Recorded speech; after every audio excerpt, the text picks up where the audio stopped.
तेरी वाणी जीवन की रोटी, नैनों की ज्योति अंधेरा मिटाती।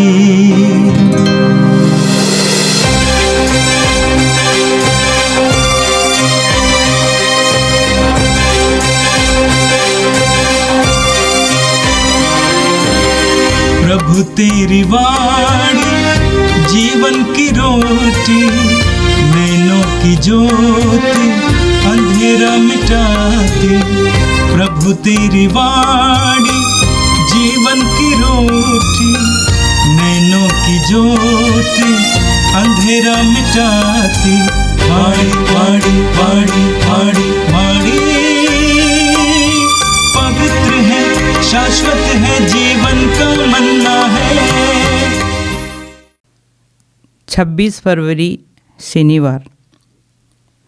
पहला पाठ संत याकूब का पत्र, अध्याय 5, पद संख्या 13 से 20 तक।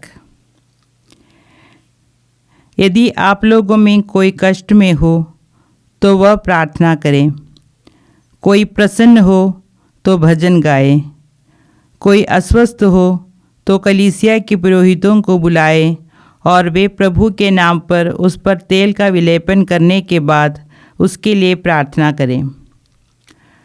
वह विश्वासपूर्ण प्रार्थना रोगी को बचाएगी और प्रभु उसे स्वास्थ्य प्रदान करेगा।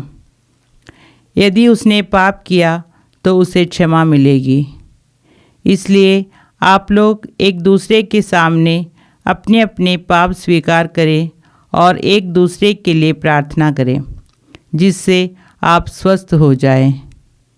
धर्मात्मा की भक्तिमय प्रार्थना बहुत प्रभावशाली होती है। एलियस हमारे ही तरह निरे मनुष्य था। उसने आग्रह के साथ इसलिए प्रार्थना की कि पानी न बरसे, और 3.5 वर्ष तक पृथ्वी पर पानी नहीं बरसा। उसने दोबारा प्रार्थना की, स्वर्ग से पानी बरसा और पृथ्वी पर फसल उगने लगी। मेरे भाइयों, यदि आप लोगों में से कोई सच्चे मार्ग से भटके और कोई दूसरे उसे वापस ले आए, तो यह समझिए कि जो किसी पापी को कुमार्ग से वापस ले आता, वह उसकी आत्मा को मृत्यु से बचाता और बहुत से पाप ढक देता है। यह प्रभु की वाणी है। संत मार्कुस के अनुसार पवित्र सुसमाचार, अध्याय 10, वाक्य संख्या 13 से लेकर 16 तक। लोग ईसा के पास बच्चों को लाते थे जिससे वे उन पर हाथ रख दे, परंतु शिष्य लोगों को डांटते थे। ईसा यह देखकर बहुत अप्रसन्न हुए और उन्होंने कहा, बच्चों को मेरे पास आने दो, उन्हें मत रोको, क्योंकि ईश्वर का राज्य उन जैसे लोगों का है। मैं तुमसे यह कहता हूँ, जो छोटे बालक की तरह ईश्वर का राज्य ग्रहण नहीं करता, वह उसमें प्रवेश नहीं करेगा। तब ईसा ने बच्चों को छाती से लगा लिया और उन पर हाथ रखकर आशीर्वाद दिया। यह प्रभु का पवित्र सुसमाचार है। क्रिस्त प्रभु की जय। यीशु में मेरे प्रिय भाई और बहनों, आज का पहला पाठ संत याकूब के पत्र, अध्याय 5, वाक्य संख्या 13 से 20 तक में लिया गया है। संत याकूब के पत्र का यह अंतिम भाग है। अपने पत्र के अंतिम भाग में संत याकूब आदिम कलीसिया की कुछ विशेषताओं को हमारे सामने रखते हैं। हम उन विशेषताओं पर मनन चिंतन करते हुए हम अपने ख्रिस्ती विश्वास को भी जांच और परख कर देखेंगे। सबसे पहली विशेषता है कि आदिम कलीसिया गीत गाने वाली कलीसिया थी, भजन गाने वाली कलीसिया थी।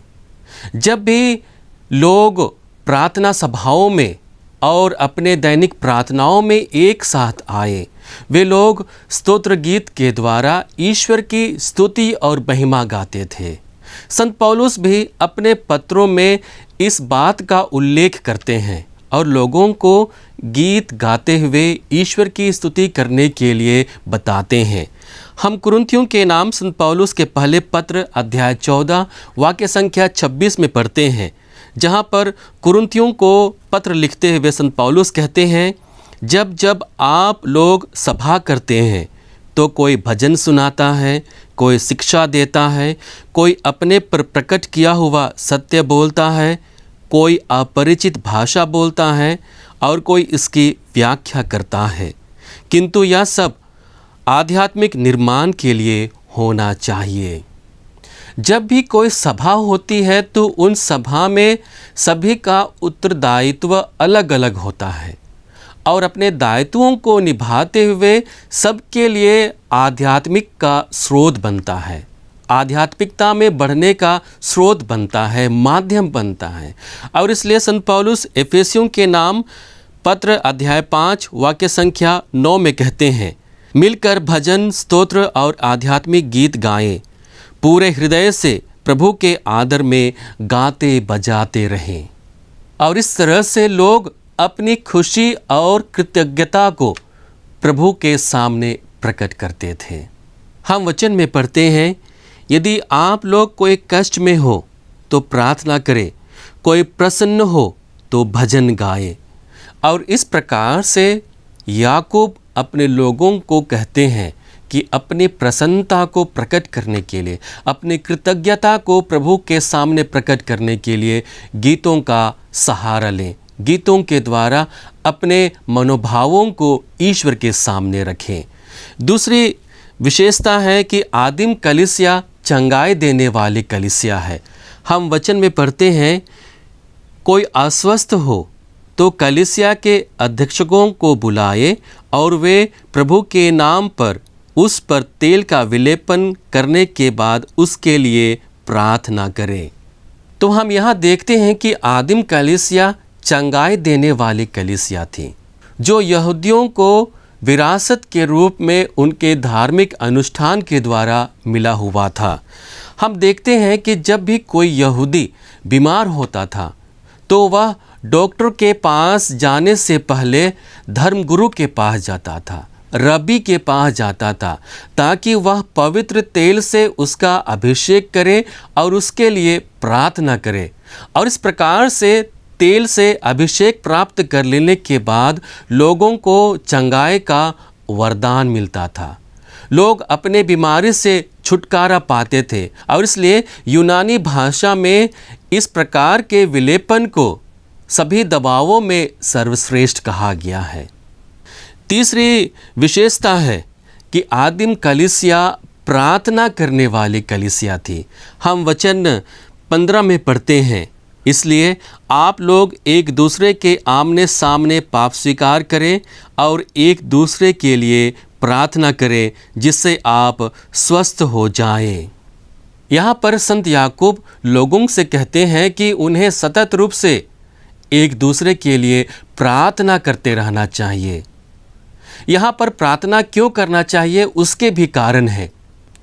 यहूदी संप्रदाय में यह मत था कि बीमारी पाप का कारण है, और इसलिए हम सुसमाचार में बहुत बार पढ़ते हैं, जहाँ पर प्रभु चंगाई करने से पहले लोगों को पाप क्षमा का वरदान देते हैं, और पाप क्षमा के बाद लोगों को चंगाई मिलती थी।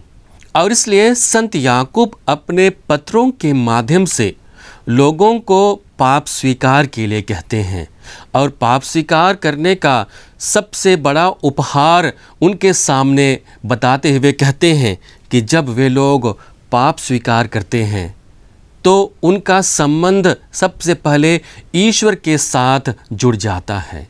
दूसरा सबसे बड़ा वरदान मिलता है कि उनका एक दूसरे से मेल हो जाता है। इसलिए संत याकूब अपने पत्र में कहते हैं, इसलिए आप लोग एक दूसरे के सामने अपने अपने पाप स्वीकार करें और एक दूसरे के लिए प्रार्थना करते रहें। संत याकूब प्रार्थना के विशेष शक्ति पर बल देते हुए एक उदाहरण हमारे सामने रखते हैं, नबी एलियस का उदाहरण, जिन्होंने ईश्वर से प्रार्थना किया और ईश्वर ने उनकी प्रार्थना सुनी और पृथ्वी पर 3.5 बरस तक बारिश नहीं बरसाया। और उसकी प्रार्थना के बाद ईश्वर ने बारिश भेजा और फसल हुई। अपने पत्र के अंत में संत याकूब ख्रिस्तीय कार्यों की चर्चा करते हैं कि किस प्रकार से एक ख्रिस्तीय विश्वासी अपने कार्यों के द्वारा अपने विश्वास को प्रकट करता है। जब उसका भाई कुमार्ग पर चला जाता है तो उसका सबसे बड़ी जिम्मेदारी होती है कि वह अपने भाई को वापस लेकर आए, और वही कार्य उसके ख्रिस्तीय होने का सबसे बड़ा प्रमाण देता है। यीशु में मेरे प्रिय भाई और बहनों, आज का पहला पाठ हमें अपने ख्रिस्तीय विश्वास पर गहन रूप से मनन चिंतन करने के लिए एक सुनहरा अवसर देता है। हमें आज अपनी कलीसिया पर मनन चिंतन करने का अवसर मिलता है। क्या हम आदिम कलीसिया की भांति एक साथ आकर ईश्वर की स्तुति और महिमा के लिए एक दूसरे का आध्यात्मिक सहायता प्रदान करते हैं? अपने गीतों के द्वारा, अपने भजनों के द्वारा लोगों को मदद देते हैं आध्यात्मिक रूप से बढ़ने के लिए? क्या हमारी कलीसिया चंगाई देने वाली कलीसिया है? क्या हमारी कलीसिया में लोग चंगाई का अनुभव करते हैं हमारी प्रार्थनाओं के द्वारा? क्या हमारी कलीसिया प्रार्थनामय कलीसिया है, जहाँ पर एक दूसरे के लिए प्रार्थना की जाती है, जहाँ पर हम एक दूसरे से मेल मिलाप करते हैं, एक दूसरे को आगे बढ़ाने में मदद करते हैं? आज उसी दायित्व को, उसी जिम्मेदारी को प्रभु हमारे सामने रखते हैं। आज के सुसमाचार में प्रभु यीशु उन्हीं कुछ ख्रिस्तीय दायित्वों और जिम्मेदारियों को हमें बताते हैं कि जब हम लोग अपने जिम्मेदारियों और दायित्वों के प्रति ईमानदार रहते हैं तो वह हमें स्वर्ग राज्य के भागी बनाएगा। हम सदमती के सुसमाचार अध्याय 5 वाक्य संख्या 13 में पढ़ते हैं, जहाँ पर प्रभु अपने आशीर्वचन के पहले भाग में कहते हैं, धन्य है वे जो अपने को दीनहीन समझते हैं, स्वर्ग राज्य उन्हीं का है। आज के सुसमाचार के द्वारा प्रभु दीनहीन स्वभाव को बच्चों के स्वभाव से जोड़कर हमें बताते हैं और हमें कहते हैं कि जब तक हम बच्चों के समान नहीं बन जाते हैं, हम स्वर्ग राज्य के अधिकारी नहीं बन सकते हैं। हम वचन में पढ़ते हैं जहाँ पर प्रभु कहते हैं, बच्चों को मेरे पास आने दो, उन्हें मत रोको, क्योंकि ईश्वर का राज्य उन जैसे लोगों का है। मैं तुमसे यह कहता हूँ, जो छोटे बालक की तरह ईश्वर का राज्य ग्रहण नहीं करता, वह उसमें प्रवेश नहीं करेगा। तो हमारी जिम्मेदारी है, हमारा दायित्व है कि हम अपने स्वभाव को बच्चों के स्वभाव के समान बनाएं। बच्चों के स्वभाव में कुछ ऐसे गुण होते हैं जिन गुणों को प्रभु शाबाशी देते हैं और उन्हीं गुणों को हमारे जीवन में लागू करने के लिए कहते हैं। बच्चों में कुछ विद्यमान गुण हैं। विनम्रता का गुण, वे लोग स्वभाव से विनम्र होते हैं। बच्चों में आज्ञाकारिता का गुण होता है, वे अपने से बड़े लोगों का बातों को मानते हैं, उनकी आज्ञाएं मानते हैं, उनकी कहे हुए निर्देशों का पालन करते हैं। बच्चों में भरोसा होता है, उनमें आत्मविश्वास होता है। आत्मविश्वास के कारण वे किसी भी व्यक्ति से बुरे की आशा नहीं करते हैं। और इन्हीं गुणों को जब हम अपने दैनिक जीवन में लेकर आते हैं तो हम ईश्वर के राज्य के भागी बनते हैं।